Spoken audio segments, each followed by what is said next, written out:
The cameras flashed. The streets of Manhattan completely blocked off. A massive secret stage built under lock and key. And a lucky number 13 that had millions of fans holding their breath. Just like that, Hollywood had a new obsession. Oh, absolutely. The internet basically melted down. Welcome to Starscope Report. Join us as we uncover Hollywood drama, music industry shakeups, and viral influencer scandals. From red carpet surprises to social media controversies, we dive deep into the stories behind the fame. And today we are tackling the absolute biggest story out there. We really are. Today we have a very specific mission for this deep dive. We are taking a massive stack of sources. We're looking at investigative reporting by Page 6, TMZ, the New York Times, and even diving into the deep economic data inside the Knott's Real Wedding study. Right, because there is so much noise out there and we need to look at the actual data. Exactly. We're extracting the facts, cutting through the rumors, and mapping the meticulous timeline behind the most anticipated event of the decade. We're looking at everything we know about Taylor Swift and Travis Kelce's wedding so far. It's honestly a lot to process. Okay, let's unpack this. Yeah. Because to truly understand the sheer scale of the spectacle that is about to hit New York City, we actually have to rewind. Yeah, we have to go back to the beginning. We have to look at how this whole thing started and explore a very recent mystery that has the internet seriously asking if they are, already married. Well, it is the ultimate modern celebrity paradox, right? You have two of the most intensely public figures in the world actively engineering one of the most private milestones imaginable. Totally. And the speculation really hit a fever pitch because of how the engagement itself was handled. Like, if we look at the timeline provided by the initial reports, the engagement was announced on August 26, 2025. Oh, with that caption that broke the internet? Yes. It was, your English teacher and your gym teacher are getting married. Such a great caption. So good. And it happened exactly 13 days after she made that totally unprecedented appearance on his New Heights show. Right, which was already a massive deal. It was. And that's where she also dropped the news about her upcoming October 3rd album, The Life of a Showgirl. So, the PR machine was clearly in overdrive. Oh, 100%. But the proposal itself was surprisingly, quiet. Exactly. What's fascinating here is the sheer intimacy of the actual proposal. For a couple whose entire relationship has played out under, stadium lights and paparazzi flashes, the expectation was a grand, hyper-public gesture. Yeah, like renting out a stadium or something. Exactly. But Travis's father, Ed Kelce, gave an interview where he revealed the behind-the-scenes thought process. Travis was reportedly overthinking it, wanting to manufacture some massive cinematic moment. Which makes sense, he's a showman. He is, but Ed essentially told him to strip it all away. He advised him that he could do it on the side of a dirt road and it would still be profound. So ultimately, the proposal took place in the lush backyard garden of his Leawood, Kansas home. Wait. No cameras, no event planners, just the two of them. Hold on. You're telling me they got engaged in a backyard? In a backyard garden, yeah. I love the human element of that. I really do. But for a billionaire pop star and a Super Bowl champion, that sounds almost, suspiciously understated. Did the ring at least match the billionaire status? Oh, the ring is a masterclass in modern luxury. It is not understated at all. It is an elongated, cushion-shaped, old mine-cut diamond. Okay, wow. Sourced from an up-and-coming indie designer named Kindred Lubeck at Artifacts Fine, and it is set on a solid yellow gold band. Wait, let me pause you there. An old mine cut. Yeah. I'm not a gemologist, so what does that actually mean? And why wouldn't she just get a flawless modern diamond from, a major legacy house, Tiffany or Cartier or something? That is the crucial question, because the cut explains the entire philosophy of this wedding. An old mine cut is an antique style of diamond shaping that dates back to the 18th and 19th centuries. Oh, wow. So it's literal history. Right. These diamonds were cut by hand long before lasers and computer modeling existed. Because of that, they aren't perfectly symmetrical. They have a higher crown and a deeper pavilion. Okay, but what does that do visually? Well, it means they were specifically engineered to sparkle under candlelight rather than the harsh fluorescent lighting of a modern jewelry store. Oh my gosh. Yeah, it's very specific. So it's literally designed to look better in an intimate, dimly lit room than under stadium lights.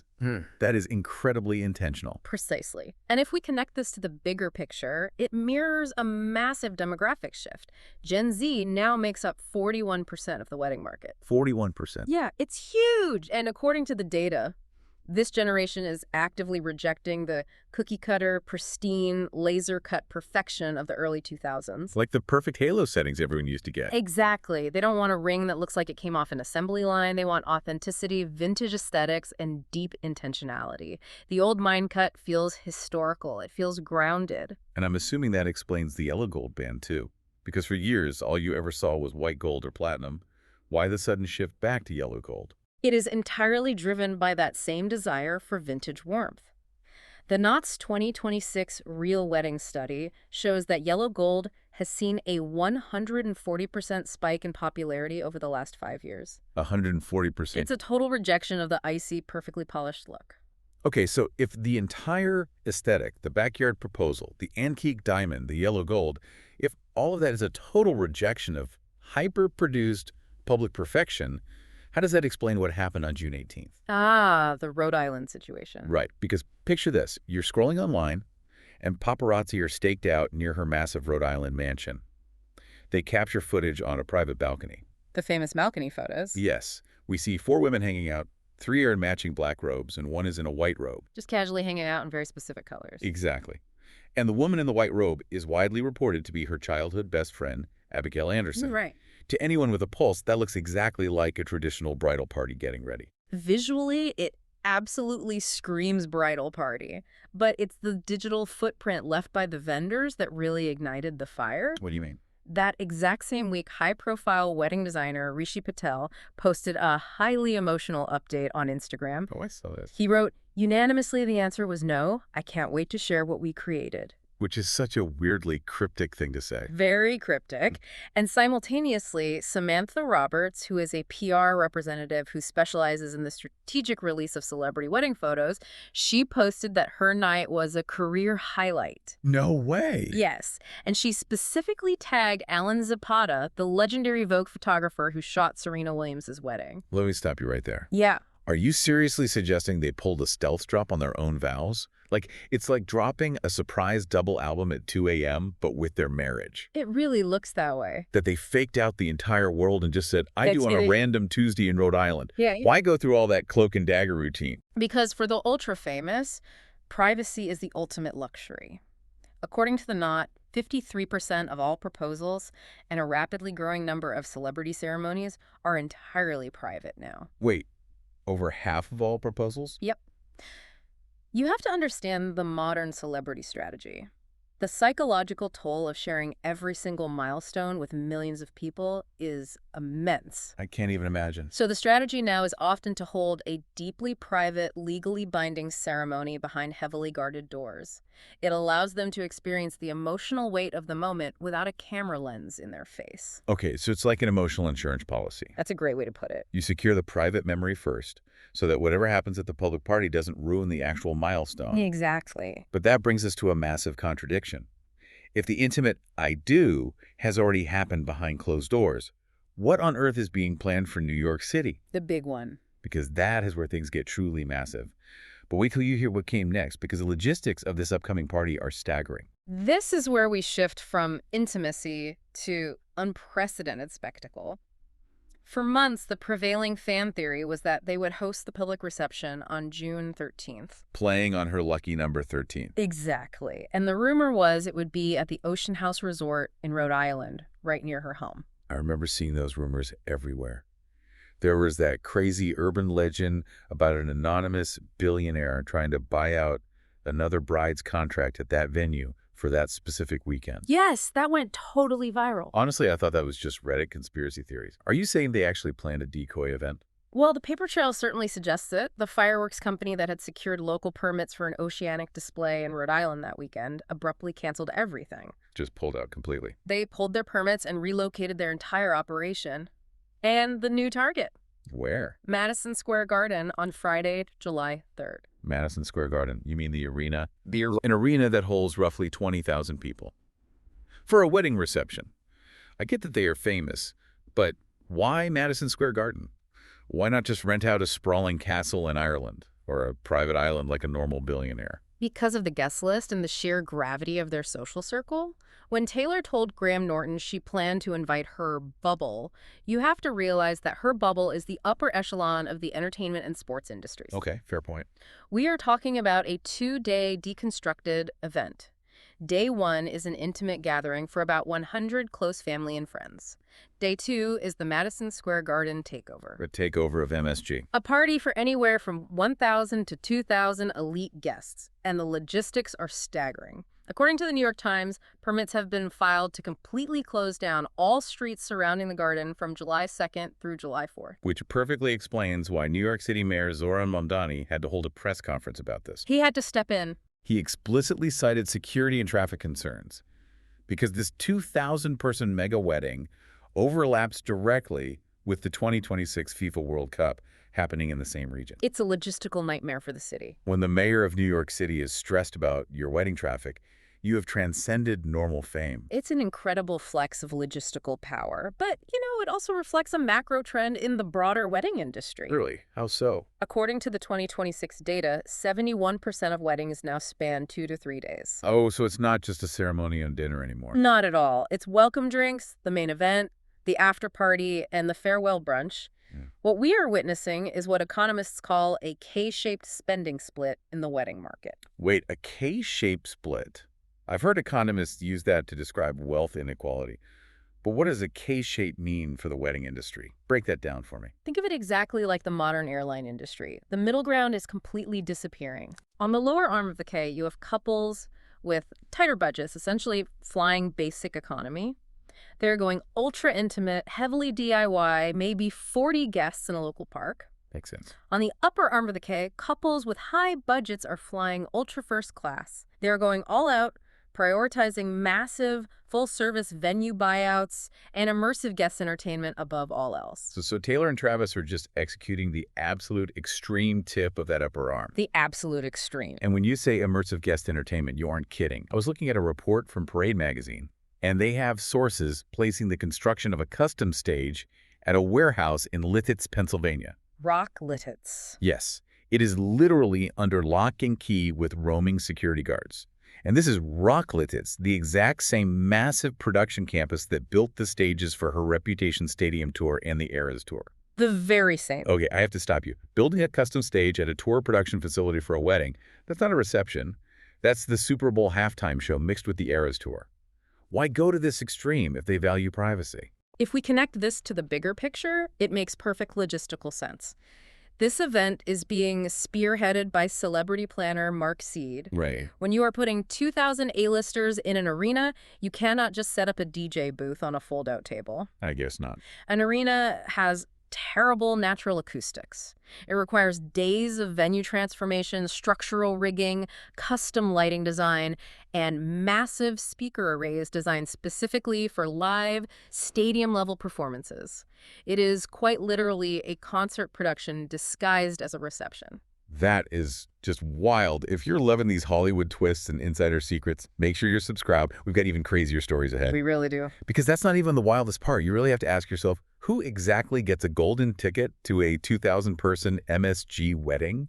And what does a wedding like this do to the global economy? It changes everything. Later in the deep dive, we'll talk about the shocking twist with the guest list nobody saw coming. The guest list is where this transitions from a simple celebrity wedding into an unprecedented pop culture summit. We are looking at a Met Gala level convergence of the professional sports world and the global music industry. It is absurd. Page 6 has been leaking names, and it reads like a fever dream. Who do they have confirmed?